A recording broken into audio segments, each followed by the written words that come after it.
intellectual, the imprisoned Black radical tradition has always seen care work as part of the work itself. We haven't necessarily called it that, but we've always had to do care work in order to do our work. So I've said to people, care work is the work that makes the work possible. And it's always been embedded and a part of what we do in general. Like I can't, whether I was in the community, the ballroom community, whether I was working in ASOs, the communities that I've come from are marginalized, and we always had to care for one another. Right. And so it seems to me the last year and a half, we've seen books, articles, even panels put together around this idea of care work. And I'm like, okay, so now this is the issue. And it's been an issue. I've been a part of the work we've been doing forever, since the beginning. We had to do this. So I'm just interested in it's like they're just coming along with this thing now, and I didn't want to talk about it, and it's been something that I've been talking about since the very beginning. And it's been a part of my work from the very beginning. And so I think thinking about the concept of care work and how it's being talked about by academic abolitionists today, and how what's changing on the ground, if anything is changing on the ground, right? And I'm kind of getting frustrated, and I've spoken to people about this before, because I'm at a point in my work where, and I feel like your work does the same thing, right? We've been interventionists. We've been intervening over and over again. Our work has been, we look at somebody else's work and we go, and, right? Or, but, and that's what's going on. And, but, and I think so much of my work has been that. And so I'm kind of getting tired of that, really. I really am. I'm at the point where it's like, why do I have to get up and say, and you're forgetting about these people, but it doesn't work in this circumstance or this situation, and you're forgetting about this, but this. And so I'm getting to a point because hopefully I'm coming home soon. And what I'm thinking about my community, a couple months. And I'm thinking, I want my communities not just to survive, but to thrive, right? So I'm even thinking, I'm at this point where I'm thinking about, okay, all right, we understand the care work is important for my community to survive, but I want them to get beyond surviving. I want them to be able to thrive. And this is where, for me, the concept of the maternal captive and the stages are really guiding that, right? For me. When you're like, okay, listen, we get to a point, right? Because even in here, like people, you give them political education, they begin to think about, this is what's going on. Then what's next? And then what's next? And then what's next? And what's next? And so for me, the stages of maternal captive actually kind of guide that for people, where you can look at it and you can say, okay, this, and it's still a work in progress. There's still things being added, things being understood deeper at this level or that level. But it's about what comes next. And I'm at a point where I'm tired of just surviving. I'm tired of my communities just surviving. I want my communities to thrive, right? And so that's where I'm at. And so I'm looking for something different, where it's not just, okay, because we know that this just happened, earlier with the election just happened. We're going to have to do more care work. There's going to be, our communities have already been thrown away and disregarded. And, we're not a part of the people when they talk about the people. We're not a part of the nation when they talk about this nation building project they have. So I know that I'm going to be required to do more care work because of what's going to happen, but I'm trying to get beyond just surviving. So really when we think about getting beyond, yes, we're doing care work, and we've always been doing care work, but getting beyond that, because there are going to be certain communities that are going to target it and have been targeted by this administration, by the elected officials. So we see like transgender people, obviously anti-Black racism will be stepped up.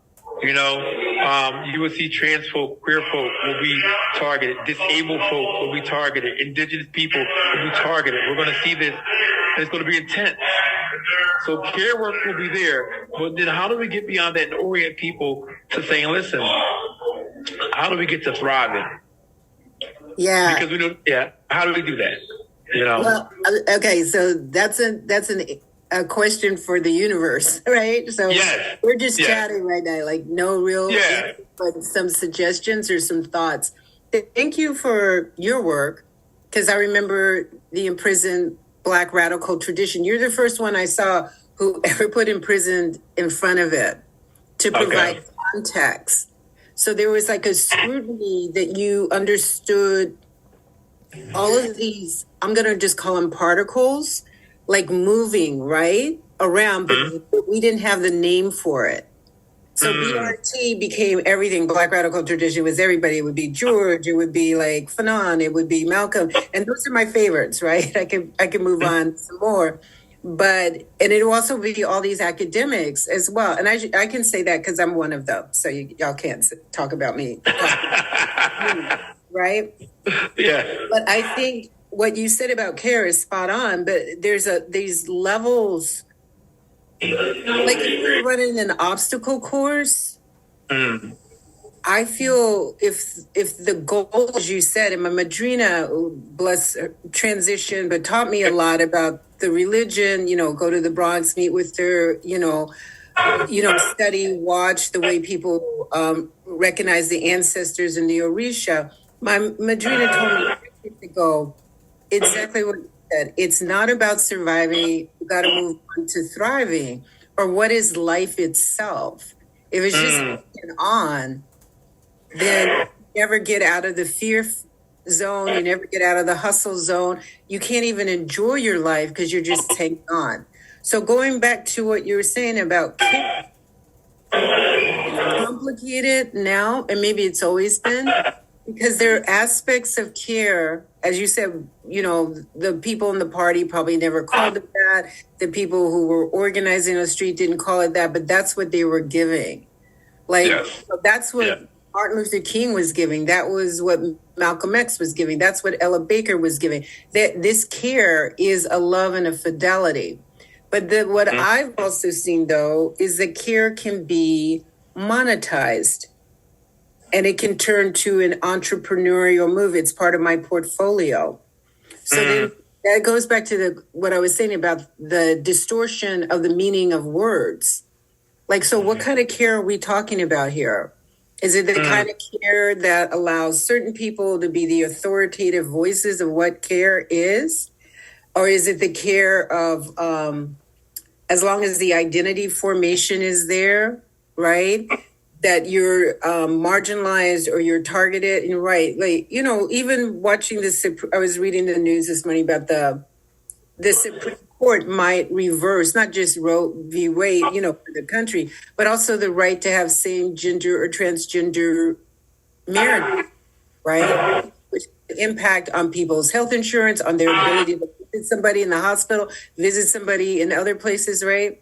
So when I think about care, I think there are different types of care. And that if it becomes part of our portfolio of some kind of vanguard or some kind of elite formation or like we're in charge moment, then I'm not sure it's care as much as it is a presentation of services. Like we wouldn't say that Amazon cares about us because they got the package there in 48 hours or 24. It's like they've monetized, obviously, and exploited the workers at the same time. So I would be interested in hearing more about what you define as care, which I would agree to, but also can care be exploited? And can people who give out of generosity, because it's been an interesting year, I just want to be truthful, people who you're like trying to support have not agreed to share in care so that it's mutual aid. So then you get depleted. And then when they're tired of you, they kick you to the curb, or they're going to do a smear campaign or something like that. It's like, you never gave me anything, da-da-da. It's like, no, you lived up in the crib for X number of months for free. No. You know what I'm saying? Then that's when it gets weird, and it impacts our mobility, our focus. No, because political families, like biological families, are complicated, and sometimes they're under such siege and pressure that being faithful to the relationships is not always a stable expectation. I want to share something you wrote that maybe I stopped, I underlined it. I was like, oh, this is so deep. When I really thought about it, you were talking about an introduction to New Bones abolition and the cab driver. Okay, and we were in the cab. Yeah, the African brother. Yeah. Yes, and you said I accepted what I first thought to be kindness and charity, in air quotes, only later to recognize it as an expression of political solidarity in a community. And I underlined that because I, just like you said, I had to think, what is this that you're doing? Is this charity, or are you really standing in solidarity with me? Right? Is it real political solidarity? And I underlined it because I really sat with that for a moment and thought about how people, is this just charity? Okay, I'm giving them this, and oh, I feel good about myself now because that's what it does. I feel good because I gave $50 or $100 to this study group. Bang. Mm-hmm.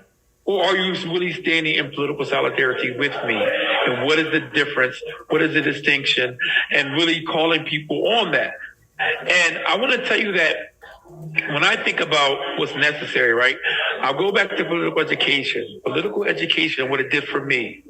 Dr. James, I always knew how the state felt about me as a poor, black, queer, Muslim male. I knew what it felt about me.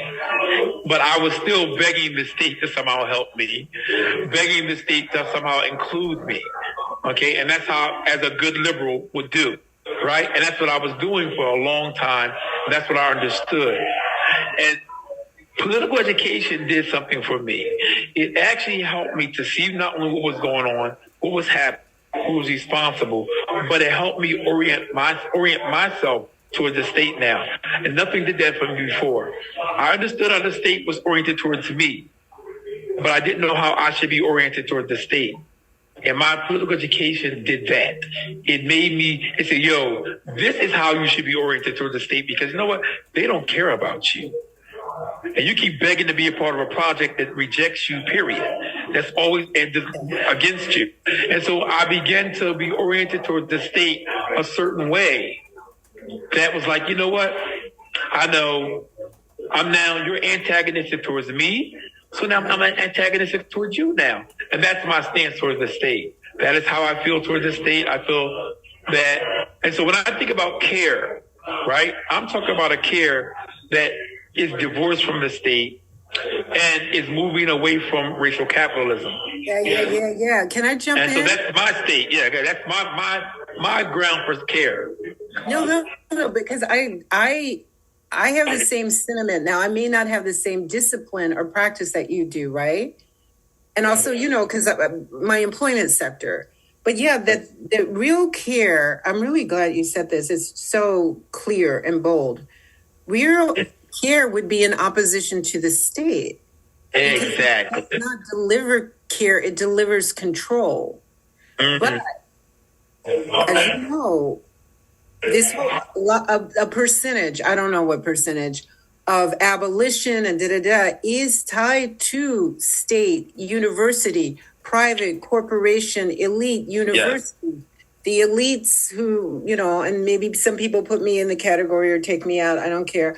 But the sense that we would have to be faithful or obedient to the state to receive care, and then we let it triple or dribble down to everybody else. Like, oh, if you give me $100 million, what I called George Floyd blood money before and after Mr. Floyd was violently transitioned by Derek Chauvin.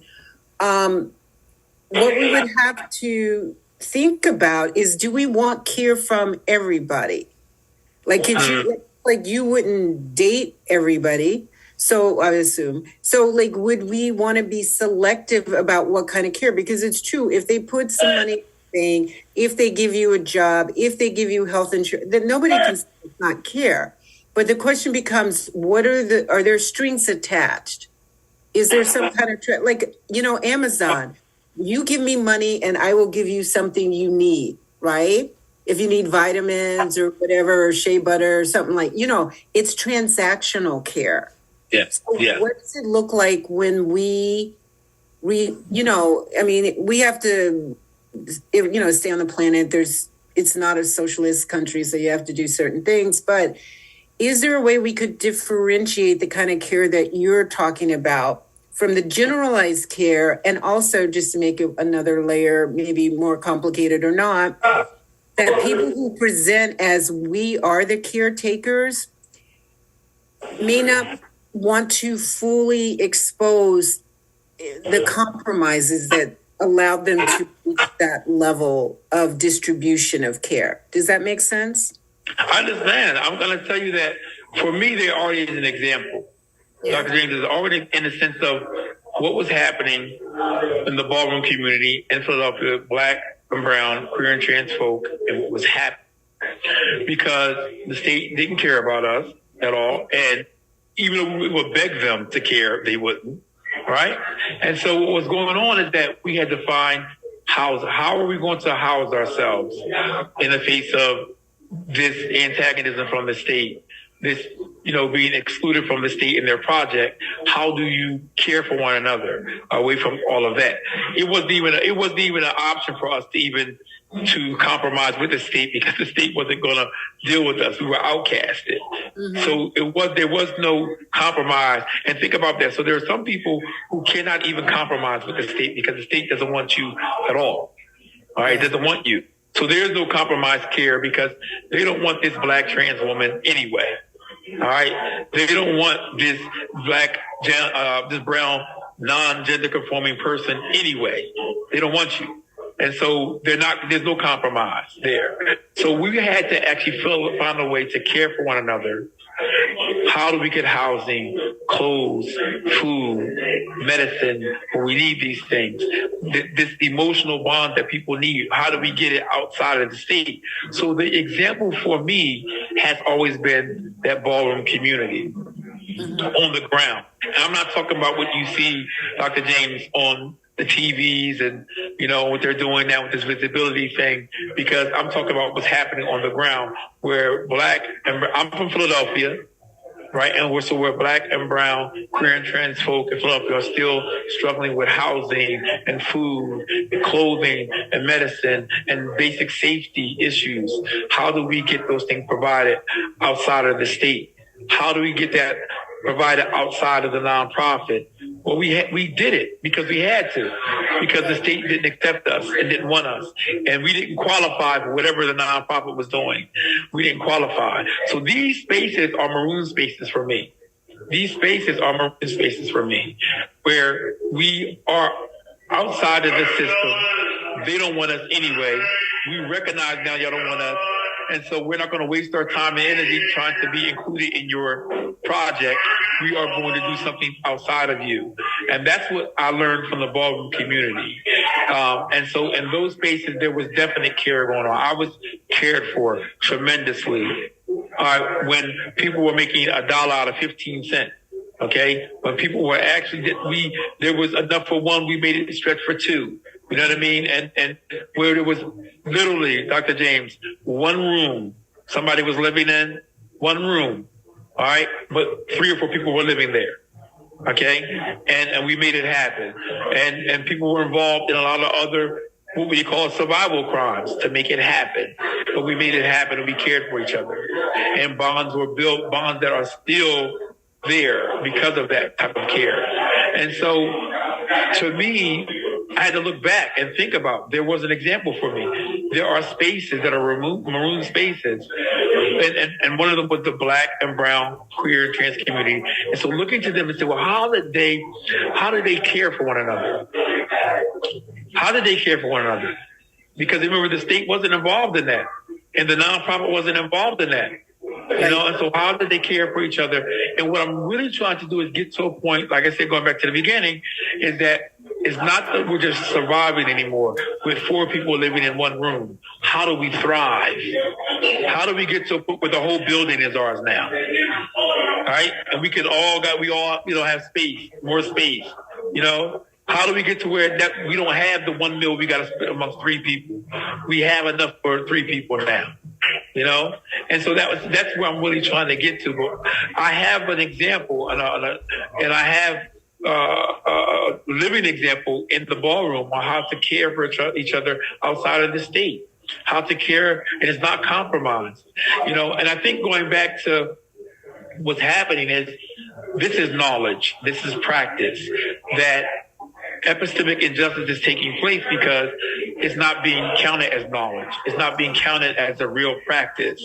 And so then who gets to, like you were saying, who gets to dictate, who's dictating what is care and what qualifies as care? And, who gets to decide, if that's legitimate, And so when we talk about these practices, I don't find many people turning to these communities. And it's just one community, meaning the Black and brown ballroom community is one, but there are other communities out there that are doing the same thing.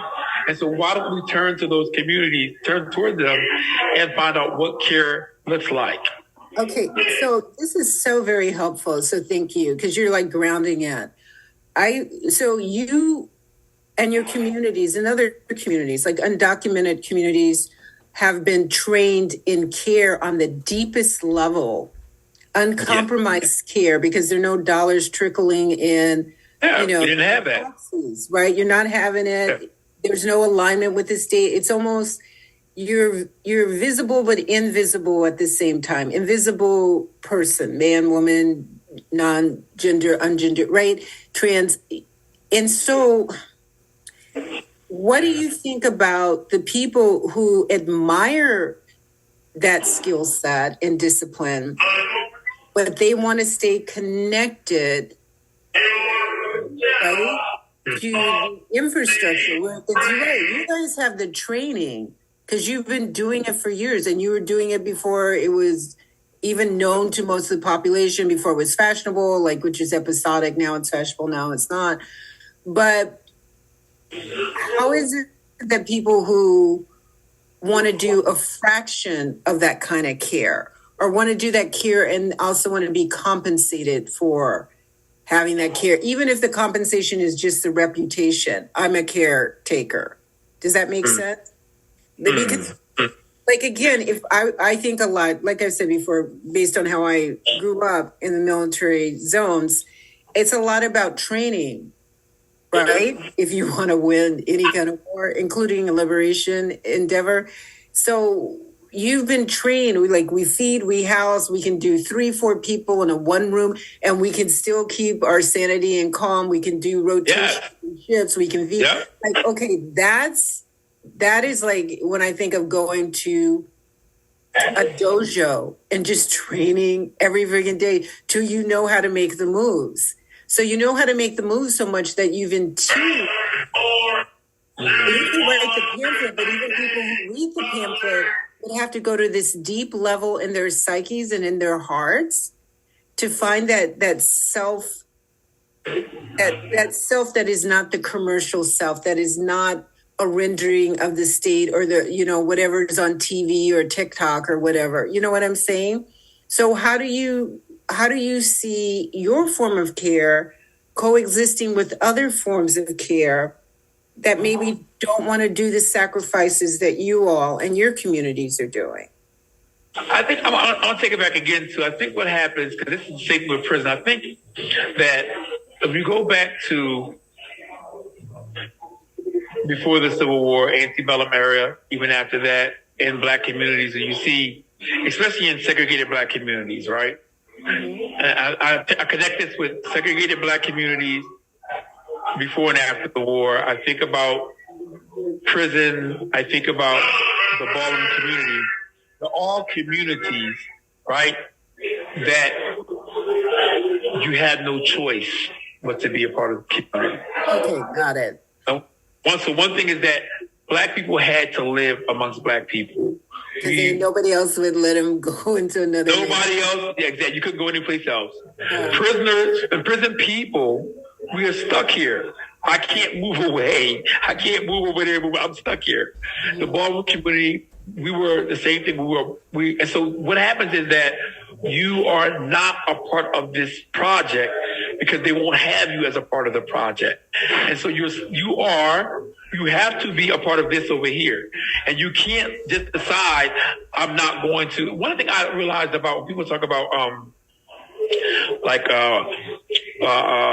transformative justice, restorative justice, and they talk about, this choice of repairing relationships. And I would say, well, in prison, right, we had no choice. If something happens here, right out here, we can't go anywhere. So we have to repair that.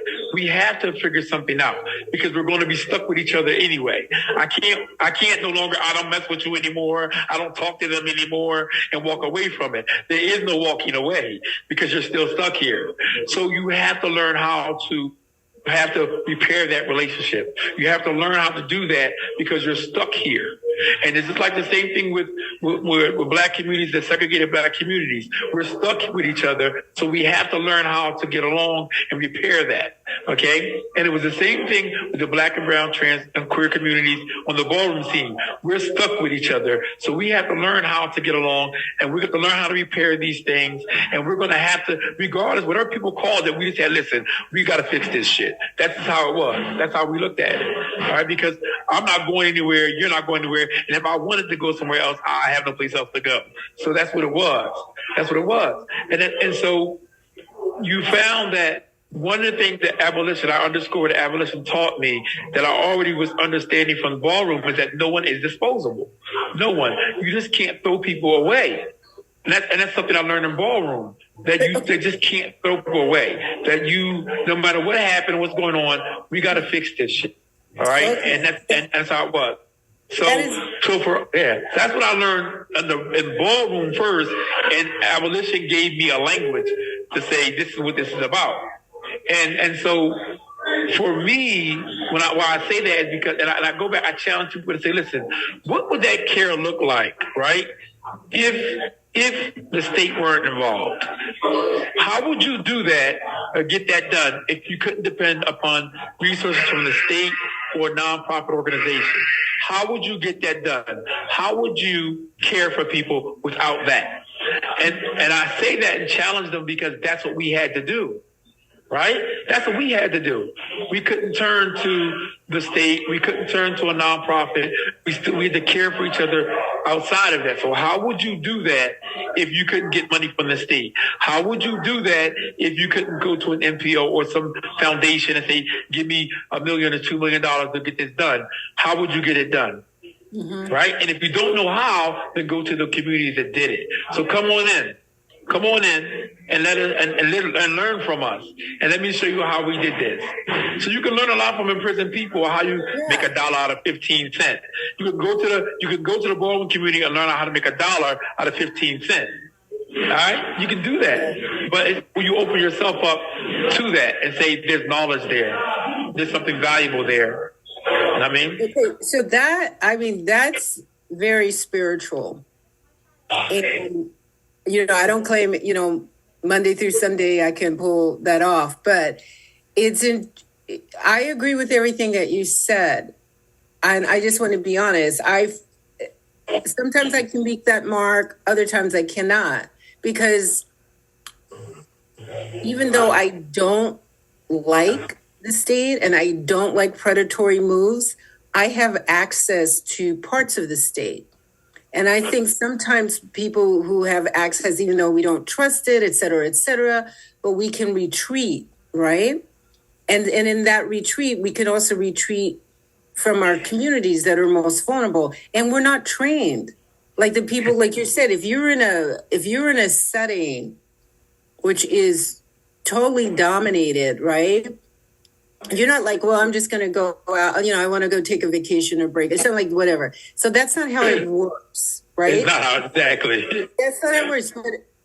But collectively, we're all boxed in, but materially, we don't feel it to the intensity that the people who live in those material conditions can, like, I could write you a haiku or, multiple volumes on what it's like to be in these kinds of settings, right? So I'm curious then about what would be the unifier? Because I also feel there's another language that's populating revolutionary love, right? So, of course, I know it best, from other people inside. Other people know it through the churches or something like that. But that phrase is popping up as well. It's pure and revolutionary love. And so I'm like, okay, is it being defined by different communities based on their risk?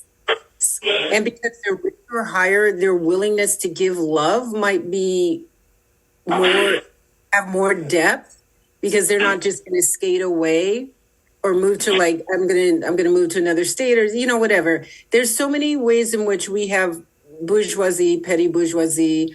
We have these opportunities of escapism, and that's probably included when we're functioning as abolitionists. Like, we're not, we don't have to do it 24/7. We can talk about it. We can write about it, et cetera, et cetera. So I like, it's more than like, I appreciate what you said, because it's making me think of forgiveness.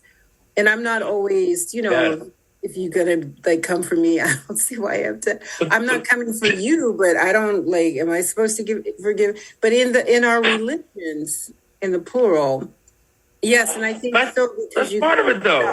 You said it, though. When I said, Dr. James, you said revolutionary love, right? Yeah. You said revolutionary love. So guess what? Forgiveness has to be at the core of that. It does. I'm going to tell you, forgiveness has to be at the core of that, because we are humans. We're going to hurt each other. We're going to do things that are bad, and so I have to be able to overlook that. And not only just overlook, I have to come to somebody, right? And be able to come to them and express the fact that I did not like what you just did, and I may have been hurt by what you did.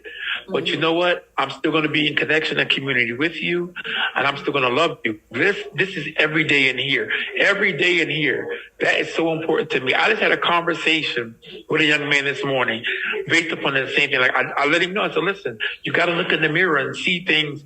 Take accountability, and see what's happening with you, because you're doing this and that. And I explained to him how that is hurtful.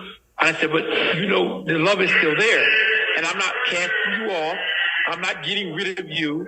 I'm not walking away from you. I still embrace you. So when we talk about revolutionary love, forgiveness has to be at the core of that, because we're going to hurt each other. We're going to fall short of the mark every single day, all of us. And I want to make clear something, though, because I am one who has not accepted money from the state, but I accept money from nonprofits and foundations to do the work that I'm doing, right? To do the work that I'm doing. And the thing is that for me, it has to be a thing where it's very clear what I'm doing, and to have an uncompromised stance. And this is what I'm coming to you with. This is what I'm trying to get done. And I have been fortunate. I have been very fortunate in that the people, the foundations that have funded me, have embraced those projects, have not tried to direct those projects at all, but have said, do just that, go do that. And we like what you're doing. We like that. For whatever reason they have, whatever box they can check off at the end of the day, they've allowed me to do things like my gun violence roundtable, like 9971. They have funded these things, and they have helped me be able to do the political education and the mutual aid work inside. So the key for the balance for me is finding how can I be in partnership or accept resources from these places, meaning the foundations, right? And stay true to what we're doing and use those resources to take my community from surviving to thriving. That's what I'm really trying to do too, is that, and it's maroon work. It is maroon work, because the Maroons used to do what? They used to raid the plantations and take it back to the people. All right. Yeah. And so Yeah, so part of what I'm doing is, I'm going to take these resources and take them back to my community so they can not only survive but thrive. And so I have been fortunate in that I've been personally fortunate in that the funds that have come our way, especially through foundations, has always been just supporting the project itself and not saying, have Stevie do this or have Stevie do that, or Stevie, you must do this, Stevie, you must do that. So I do think there is a way, Dr. James, to get those resources and use them to do something over here that's going to help our communities survive and thrive. And you must be conscious and intentional, always aware of what you're getting, what's expected of you, right? And whether you're going to be willing to do that, right? And say, no, because this is what I need for my community and we can't do that. Right? For instance, for me, there cannot be any eligibility requirements to my work. When I'm working with people, I don't have eligibility requirements. I don't have this checklist where you have to be like, okay, you have to do this and that and that, and now you can get funding or help from us. I don't do that at all. I work from a radical yes. This is what it is. Person needs, I'm here to help you. This is get it. And so if I had to work with a funder that said, well, in order for the people to get this, they have to do X, Y, and Z, it wouldn't work. And so I would have to reject those fundings that help. I have to be able to help the people that need help. And when they come to me, and I don't have eligibility requirements, I don't. The only eligibility is you need help. You need help. That's it. Okay. So I think it's important to be very clear to people in the beginning that when you are accepting funds, that this is what it is. I work from a radical yes. This is the project I'm working on. People need help. I'm going to help them. And if you can't accept that or need me to, have them tick off these boxes in order to be able to get help, then that's not going to work. We're not going to be able to do this work together. Thank you very much. No, I think that's great, and it's transparent, from the stop, the go. And I agree, we need resources. And you're right, quilombos or maroon camps. We're gonna have to go. You don't have to call it a raid. We're recipients, right? But then you have autonomy over the use, and you're not projecting an image that a funder wants because they have enough. How to say it? They have enough commitment to allow you to be you and to lead as you lead in your collective and with your love, with your revolutionary love. I do not disagree with anything that you've said. I'm just being mindful of maybe my need to practice more discipline or self-discipline or manage irritation when I feel this is a distraction or why are they throwing stones, trying to do X, Y, and Z? Come on, back off, right? But you have this capacity, and maybe this is the true leadership, the capacity to sit with the contradictions without reacting to them. Continue because everything I'm hearing you say, it's like the flow of the water.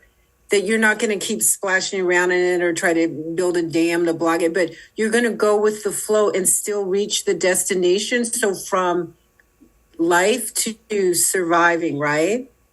It's not just to live, but to survive. And that's our journey. I totally agree, but then we need to be prepared to be journey people.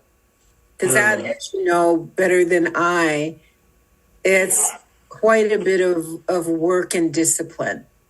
It does take that. It does take a certain orientation, a certain practice within yourself to understand that things in the long haul, like you said, a journey, that this is a path that I'm on that, and it's very real. That for me, it's listen, man, I'm not going to actually see the goal of what I want to happen. I know this, I've gotten a certain age and I don't have 100 years to live, 100 more years to live. And I know that I feel that I'm paving the way. Yes. I feel like I'm paving the way. And so for me, it's about preparing so that other people can walk this path, creating a practice, right? So that other people know, listen, this is how you extend this path. This is how you extend the path. through this practice. And so part of it has to be, I'm meeting people where they are. I am not requiring them to come in as abolitionists. I'm not requiring you to come in, an intellectual blank slate. I'm saying come as you are. Let's work with this person and let's walk together so that we can get to a certain point. And so every day in this prison, I hear some things that will be like, oh my goodness.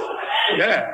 At the day after the election, I heard young men in here, black and brown men, happy. And I was like, wait a minute, we had to have a circle about this. And we did. We had this conversation and I was like, well, what's going on? And I learned from them, like they really felt, Dr. James, that first of all, make it clear, they said, we don't think either candidate is going to do anything that's going to help us anyway. That's how they felt. Boom. They were clear, Trump is a racist. We know he's a racist. But they felt also, so are a lot of other people out there elected officials, they're racist too. That's how they felt. But they felt that the campaign that Kamala Harris ran didn't speak to them, wasn't concerned with them. They felt that everything that they were hearing was geared towards women. And it was geared, and they said she was not speaking to us. She didn't care about us and what happened to us. And so they were like, you know what? If we were out there and could vote, we either wouldn't have voted or we would have voted for Trump. I was like cringing. I was cringing. All right. But the fact is that was their truth. And I had to let them speak it. And I had to be prepared to accept it and receive it and say, well, how can we move from this? How can we move on and talk about, listen, how can we do better? Because I was hearing from them that I don't feel like people care about me. That's what I was hearing ultimately. They didn't feel cared about. You see that?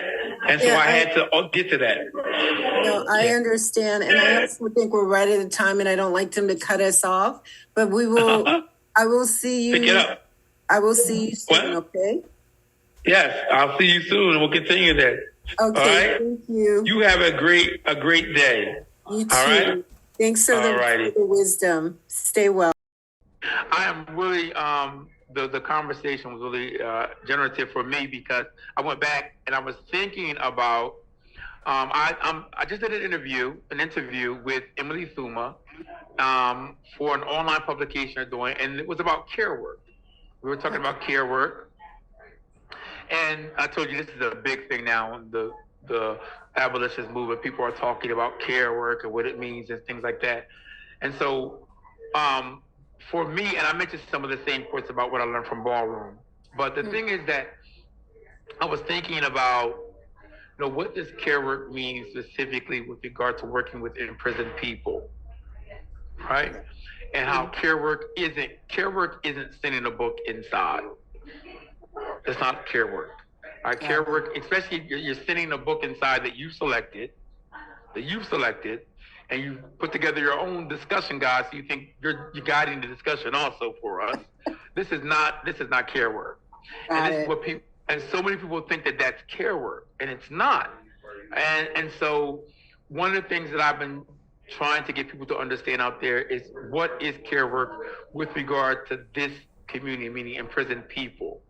Okay, because I live here, and tell you what feels like here. That someone, and I've actually had people, particularly a comrade in Michigan, was very upset because a book was sent to him, and the book that was sent, the title got it flagged, right? And then so he would have to fill out an appeal, to get the book, and he was like, I didn't even ask for this book. He said, now I'm going through this problem, with the administration, because you sent me. He said, "Why did you just send me the money? That would have been better off for me." Oh, can I jump in here? Because what you said is so important. Because I've sent books, so like mea culpa too. But like it was 20 years ago when my nephew was inside, and I just sent, and I feel 20 years later my work is probably a little bit more edgier. But back then I was just learning. He got put in a shoe in the hall, right? Yeah. And it was like, I'm his aunt. I was just a little, academic aunt with it because I didn't have a perspective or a frame. So I hear what you're saying, and actually there's debates going on right now. Because I would say, like, hey, there's some covers. Like I said, my work has been influenced by, you know, a lot of trauma and a lot of struggle that I see people waging. So I'm trying to be faithful and accurate to it. But we're having these debates, and I'm like, no, you can't send that book inside because of the cover. People are overriding me like, no, we know how to do it. You know, you're just. And I was like, I wouldn't even want that book unless you took the cover off first. You are so on point because people don't understand what that does. It makes you a target for the security department of that facility. Now they're going to actually do more stuff. I've been thrown in the hole for books. I've been thrown in the hole for an email, you know, that was sent to me. Not when I sent to someone, sent to me, you know. And so you're sending the book in that either the title or the cover is now going to make this person a target. And so I think a lot of times people, for whatever reasons, I know it's very difficult to do two covers for a book and things like that, but the thing is, the thinking is that this is the appropriate cover for people out there or what they're trying to convey. But you're not thinking if you're sitting this inside, this is going to get some people in trouble. And so once again, thinking through, if I'm in relation with these people inside, I have a connection to people inside, then I would kind of know that's not going to work. And I can tell you one thing is that CJE, Community Justice Exchange, did incredible work.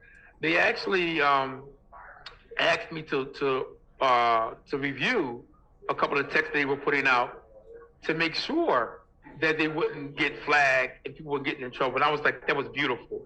For them to have the forethought, for CJE to have the forethought to say, let's see, you know, we give this to somebody inside who does this type of work, and they can actually tell us if this is going to get through or get flagged or get anyone in trouble. And many people are not doing that. Even when they're sending materials inside, they're not even thinking that way. You know? So tell me, like, because I want to learn how to be more skilled and faithful in care work, right? So if we're on the outside having these debates, I would like to put a pin in it and say what you just said. Why don't you ask the people who are the recipients debate you all day? I'll lose.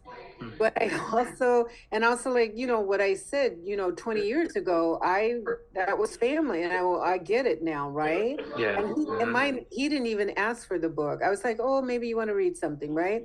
So I think there's a tension on the outside about the books too, about which books should be sent in, who the authoritative voice of making the selection, and also there's probably books that the covers are fine, but you don't want to read them either, right? Because maybe they don't interest you.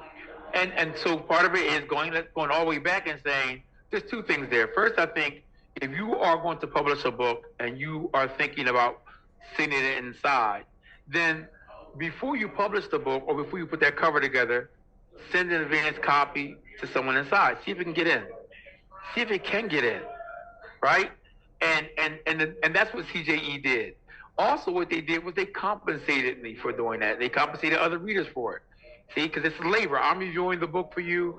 I'm making suggestions. I'm consulting on, you know, the changes.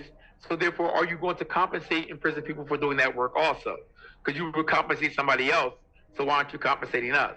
Oh, right? Really? I'm going to just be jumping. We have to talk because I tried to do that with another book, and the person gave me a person's name as a recipient, and, you know, no names. And I sent the funds, and they never reached the person inside. And I was trying to explain, you know, what you send me somebody that gave a social security number. I don't have it because I got the institution. I can't reverse this.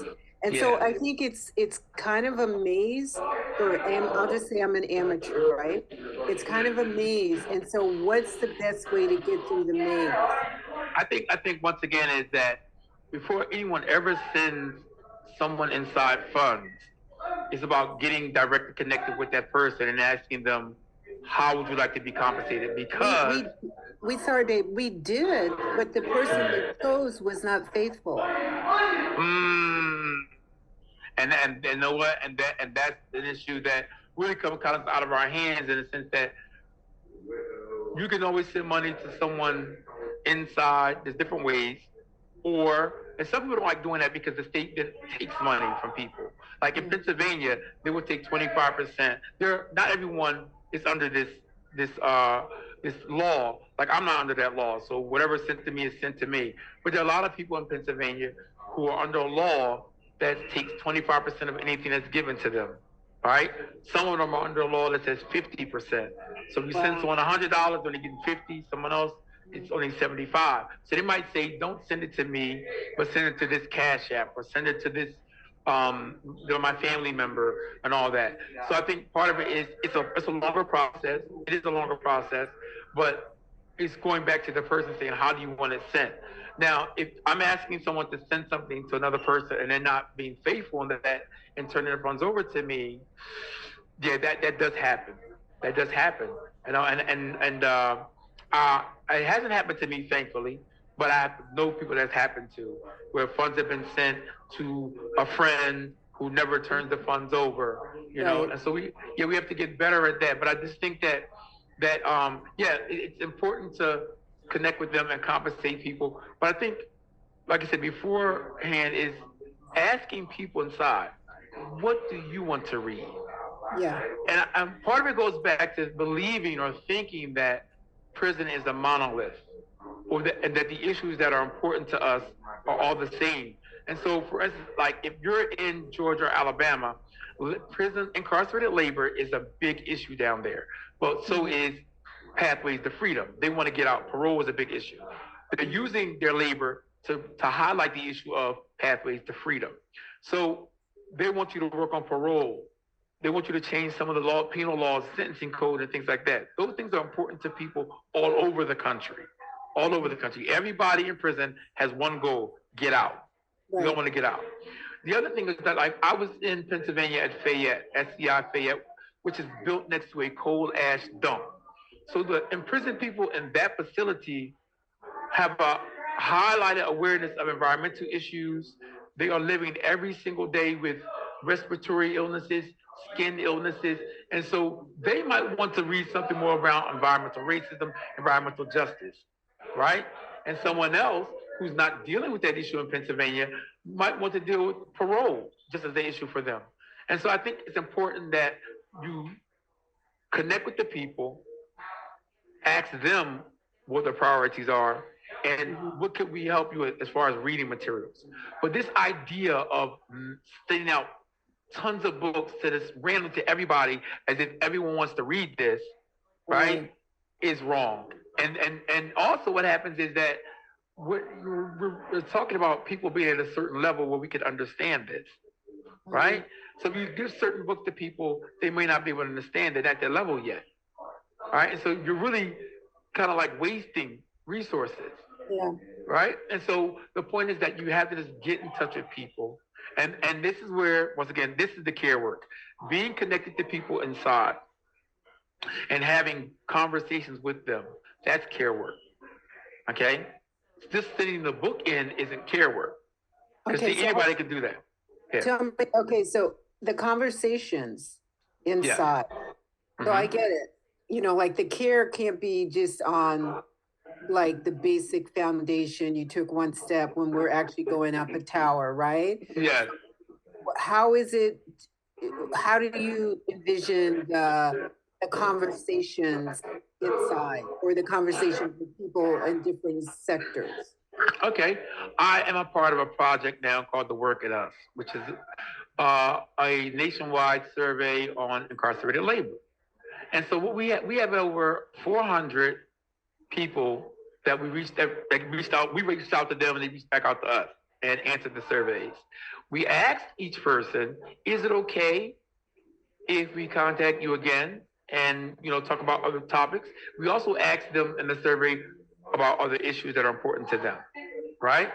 And so what we do now, we send out these mass flyers talking about certain things. We just asked about in California and Nevada. We saw that in California, the amendment to abolish slavery was defeated. I think in Nevada it passed. And so we sent out flyers asking our comrades out there about it. about their thoughts about it, the campaign itself. They didn't know what's going on. Has there been any changes on the ground? And so what happens is that you're reaching out to people and you're having these open-ended questions, and we're actually telling people we're interested in what you're thinking, and people were sending letters back.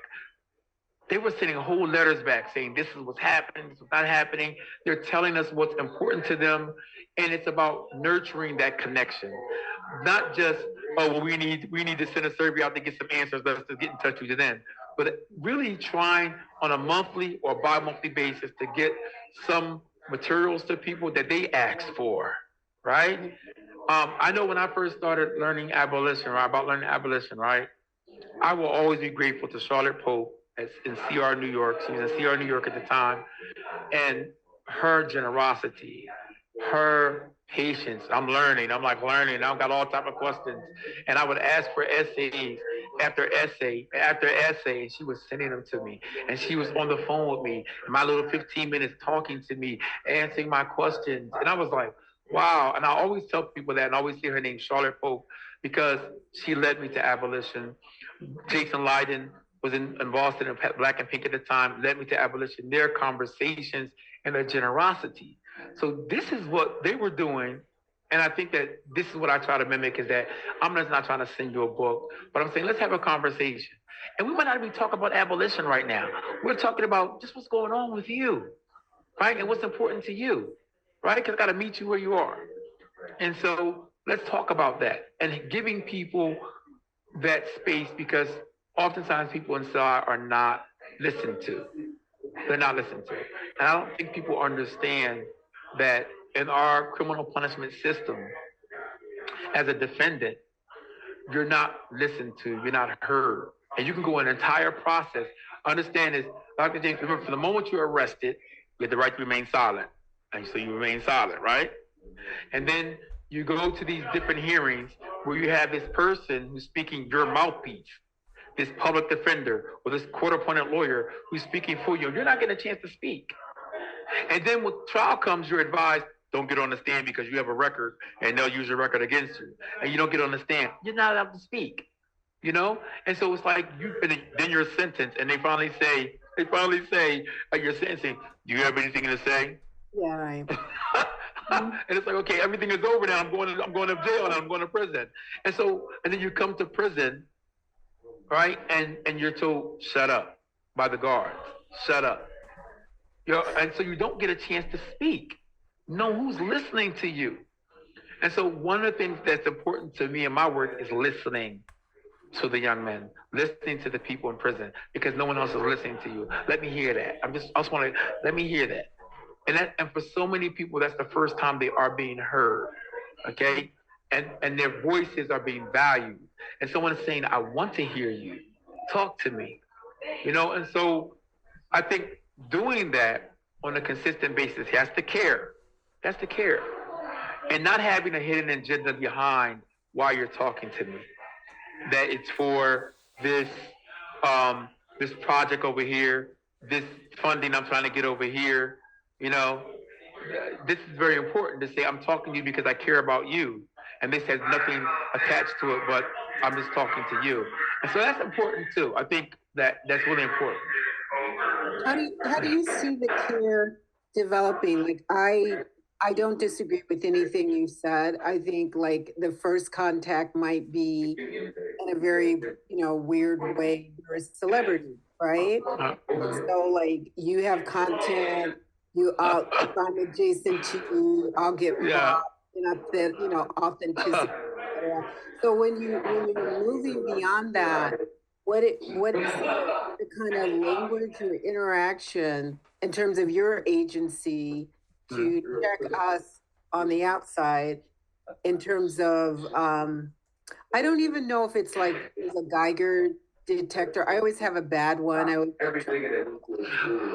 think for me it's afterwards. Are you still checking in on me?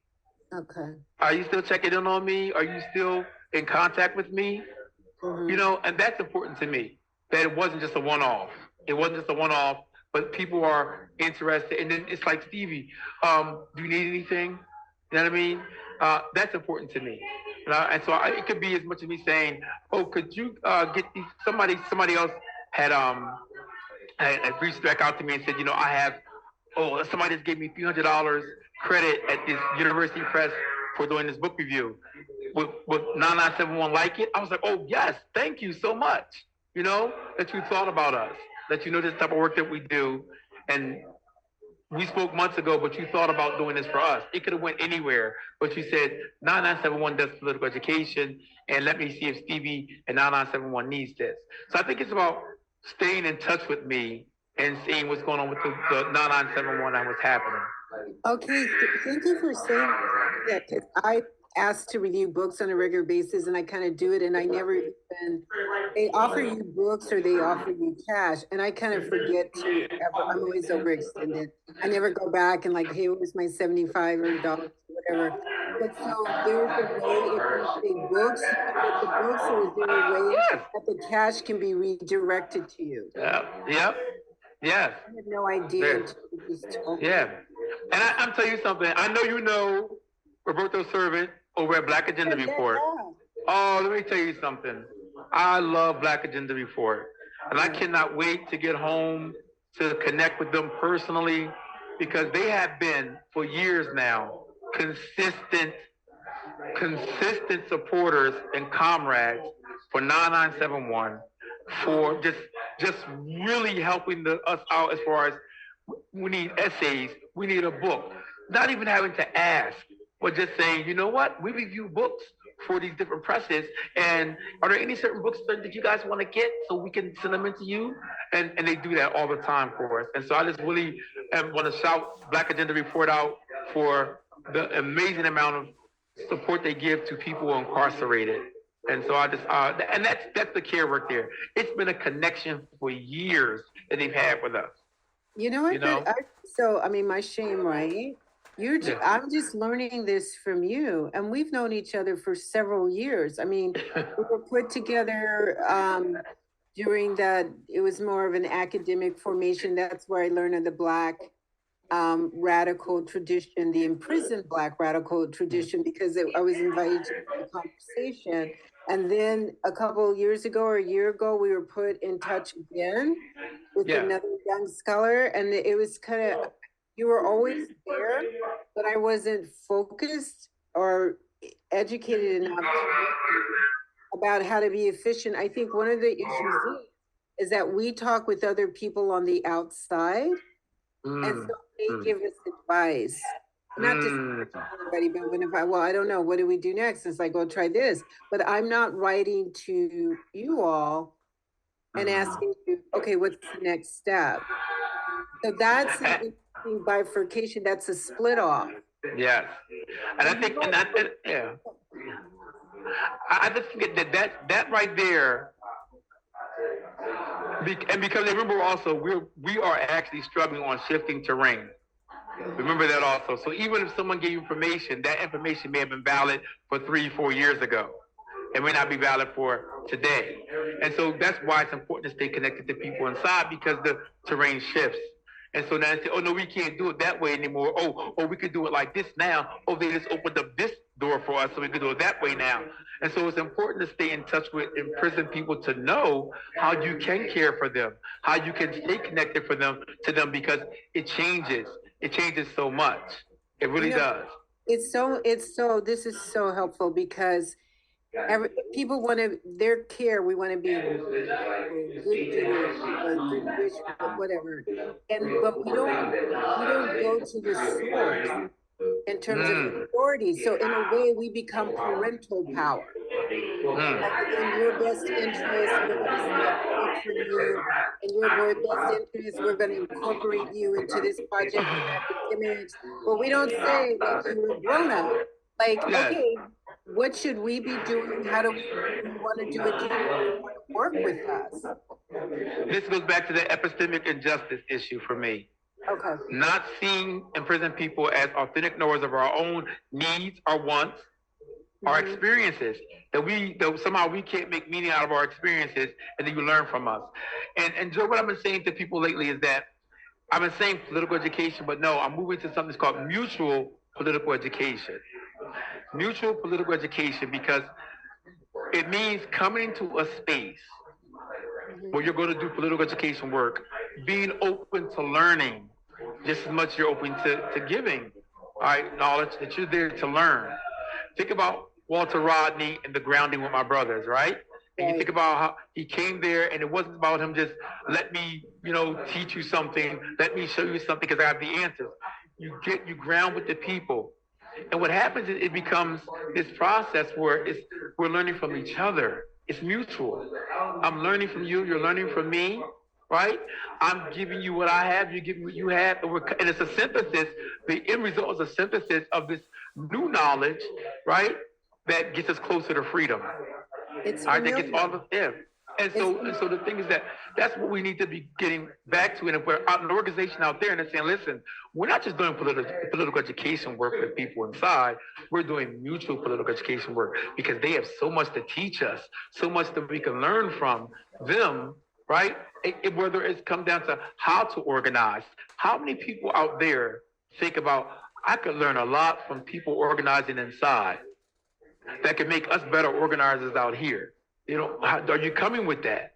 No, we're not, because in part, I think the narrative that's been dominant has been a rescue narrative. Yes. And so that's where the parental power is. It's like we're quote free, which isn't true, but we don't have the restrictions and the violence that you face, right? Mm. But it was, okay, like talk to the parents. But I also think there's a hierarchy of parental power. So the most empowered people are the ones who kind of set the template, but then often with the lack of imagination and also not being familial, or as you say, we're willing to do epistemic injustice injury without owning up to it. We kind of take marching orders, from the most empowered or the most popular or the ones who have the most wealth to do X, Y, and Z. So, and then that way we infantilize ourselves rather than say we should have a debate because the people inside didn't even ask for this. So what are exactly? Woo!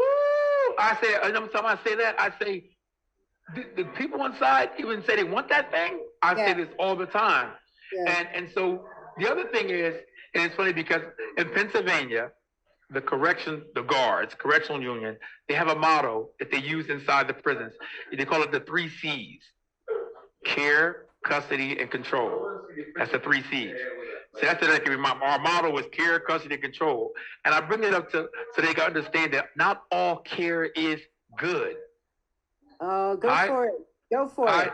Not all care is good. Yes. Okay. And so even when we think about let's say they care for those who are unhoused by putting them into these carceral shelters. Yeah. That's not good. That's care. That's not good. So we have to be very clear about what care is and what it isn't.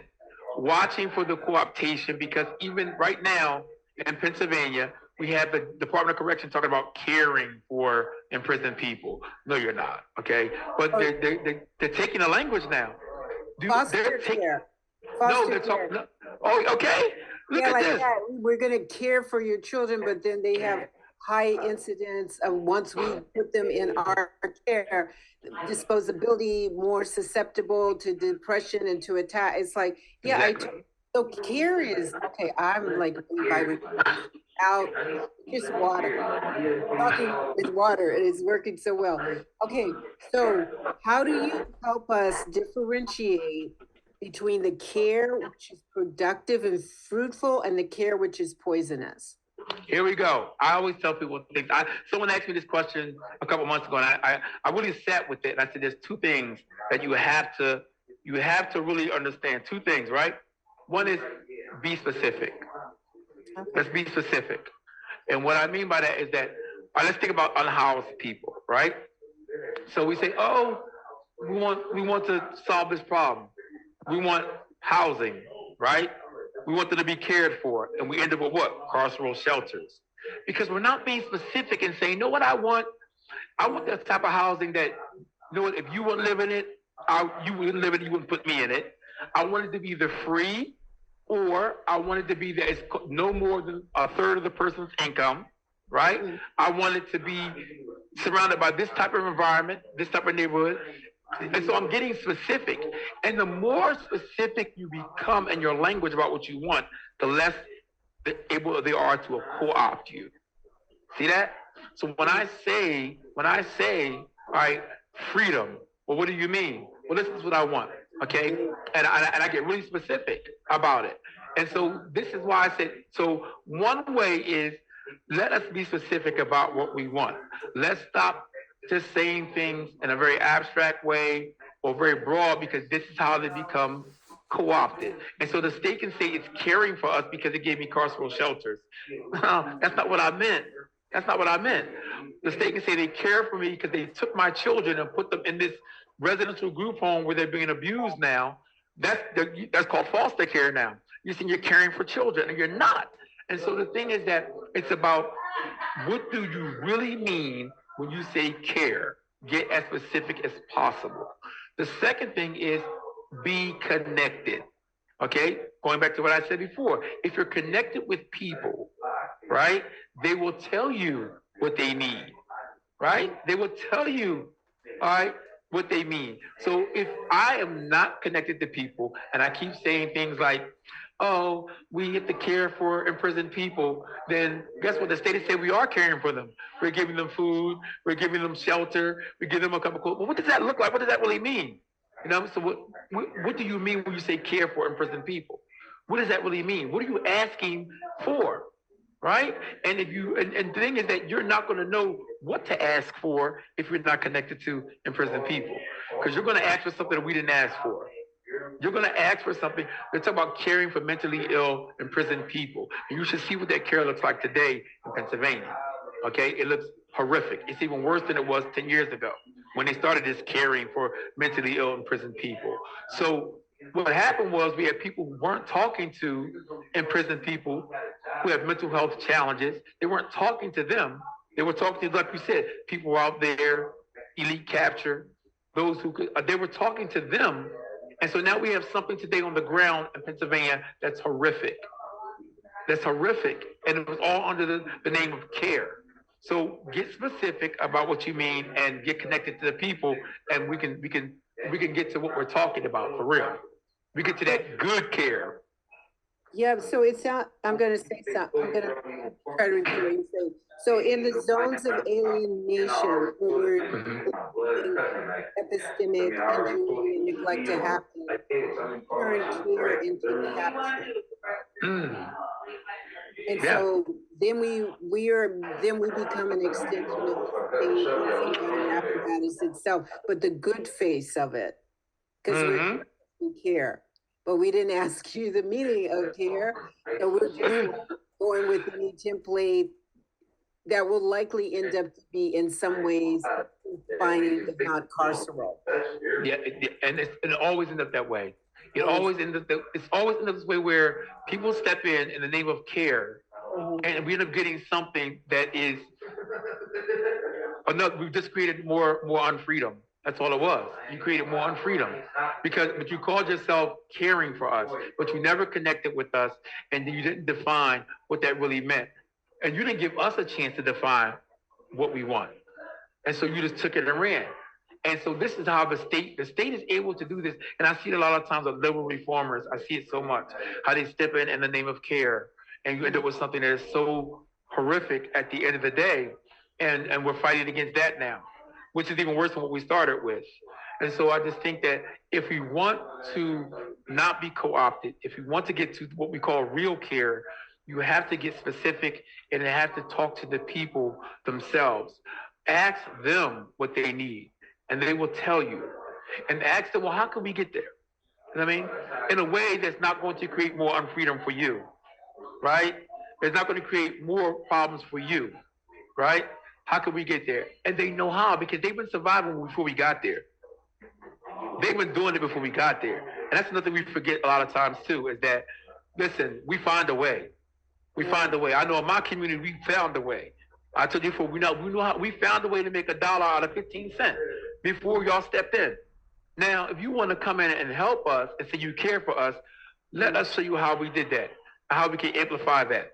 So this time we're not making $1 out of 15 cents, right? We got more resources, and this is how we can get it done. This is important. So just talking and listening to the people, it really is about being connected and getting specific, because I'm seeing this right now in Pennsylvania. There's this thing where it's about trauma-informed care in prison. How do you do trauma-informed care in prison? Yeah, when it's traumatic zone. How? There's nothing post-traumatic about, nothing post-traumatic. The trauma is ongoing. It happens every day. So how could you do trauma-informed care inside a place like this? And they're getting money for it. Dr. James, they're getting money from the state and the federal government. They're getting money, okay, because they're saying they're doing this mental health work and it's trauma-informed care, trauma-informed therapy. And so this goes back to my idea once again that these bodies, like my body, being captured, extracted from my community, brought out here to northeastern Pennsylvania in a rural area, and money is now flowing through, because this one, you've taken my lifetime, you're taking time from my life, ripping a hole, and now money's coming through me that's going through the hands of all these other people out here in northeastern Pennsylvania. So now they have, at the prison I'm in now, they have a veteran service unit. These are veterans. They have a unit just for them, right? And they're supposed to be caring for these veterans now. Okay, they didn't care for them on the street when they were unhoused. They didn't care for them on the street when they needed mental health treatment. They didn't care for them on the street when they needed health care. Now they're in prison, and the money's flowing from the Veterans Administration, both state and federal, into the prison. So you have to go to prison in order to get care, even though you're a vet. And I know, like, vets they tend to take themselves off the planet. It's just, it's Isn't it amazing? Ponzi. It's amazing. Yeah. It is. And it's like you are a child of veterans, right? Yeah. So am I. My mother was in the Army. My father was a Marine, right? Okay. And my mother today is a disabled veteran, and we struggle to get her health care, appropriate health care. You see what I'm saying? And so she's struggling out there to get appropriate health care. We just went through a crisis with her in the hospital a couple of weeks ago. And yet you're saying, oh, if you come to prison, though, we'll care for you. Then we got it. Now we got you. Now we got a whole unit for you, veterans. We care about you now. You should see it. Okay? You should see it. And it's like, this will go, if you have substance abuse issues, come to prison, we'll care for you. Huh? Come to prison, we'll care for you. This is their health care model, is carcerality. Yes. That's what it is now. You have to come to prison now. And you come here, we call it care. We call it care. When we bring you to prison and put you on these special units that we have now. And this is just like, it's amazing. What I'm seeing happen, all the money that's flowing from the state into the pockets of these different organizations, and what the language they're using are all the language that we were using, right? Trauma-informed care.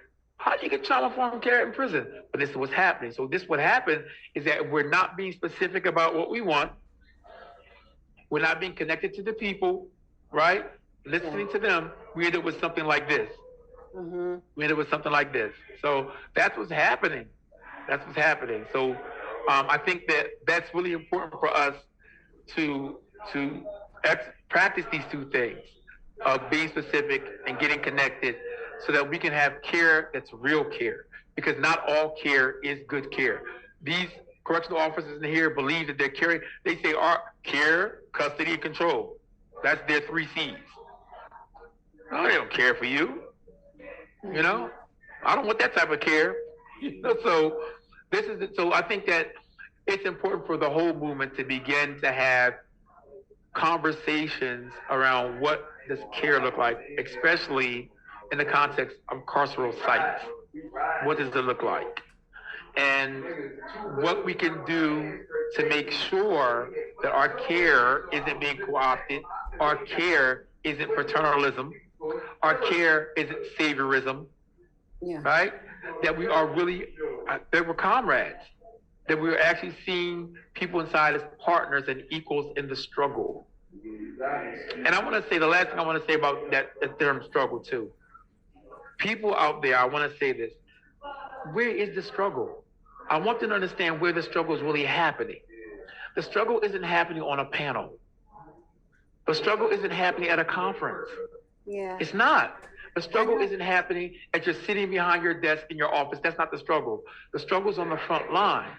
And I think so much of there, I don't want people to get me wrong, but the thing is that, yes, it's important to figure out how we should be structured, how we should be organized, what our relationships should be with each other in this organization and all that. But that's not the struggle.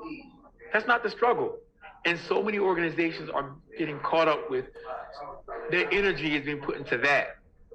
So much of the energy is put into how do we relate to one another out here, and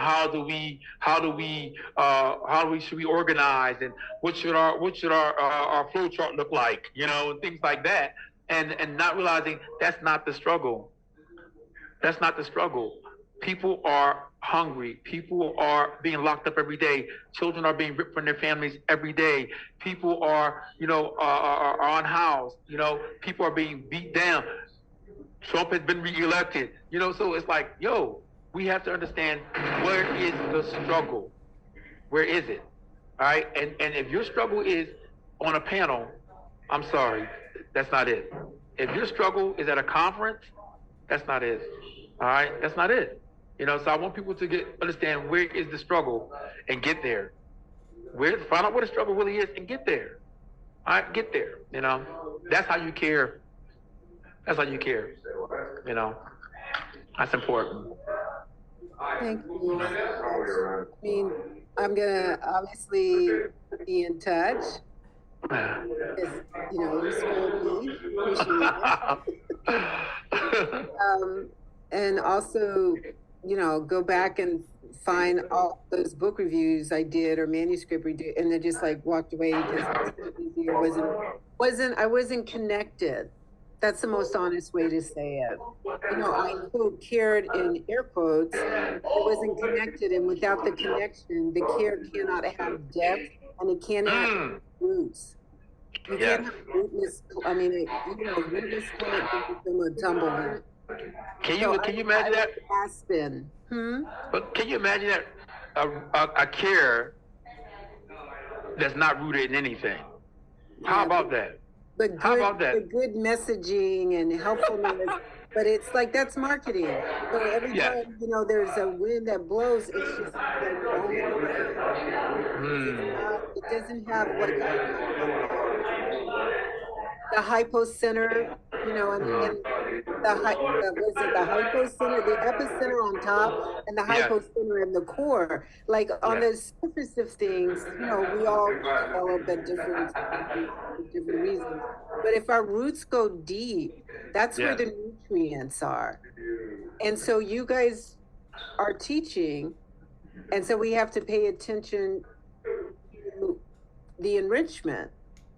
I love what you said about. Because I was thinking that I'm gonna use that the care must be rooted. And they say, well, what is it rooted in? First of all, in connection. Mm-hmm. You have to be, because the care is about, roots are about being connected to something. So what are you connected to? You're saying what is your care connected to? And so it has to be connected to the people. It has to be connected to the ground. All right, the ground. It has to be in the ground. And so if your care isn't there, if your care isn't grounded and rooted, I don't know what it is. I don't know what you could really call it. It's not really care. It's not really care. I don't know. I don't know, something lighter than that, maybe concern. I don't know, but it's not really care to me. So I think that going back to what I want people to understand in this context, with caring for people inside, get connected. All right, get rooted in the struggle with people inside. And I'll tell you this much: if you ask people inside, they will tell you what they need. They will tell you what's going on. And all you gotta do is ask. You'll find out. You'll be getting letters after letters after letters after letters. I mean, that's how it is, And so, but meet people where they are, right? Listen to them, right? And be open to mutual political education. Be open to it, and we'll see that this movement will become stronger. Because it's rooted. It's rooted. This movement will become stronger. We will create more on-ramps for people to become involved, right? Mm-hmm. And we will see this is how we win. because our real strength is in our connections. Our real way of going forward, right, is in our connections. It's about, that's where it's at. That's the batteries to our movement, our connection. The batteries are all in our connection. Okay? Thank you so much. Thank you. Thank you. I mean, thank you so much. And thank you, Danielle.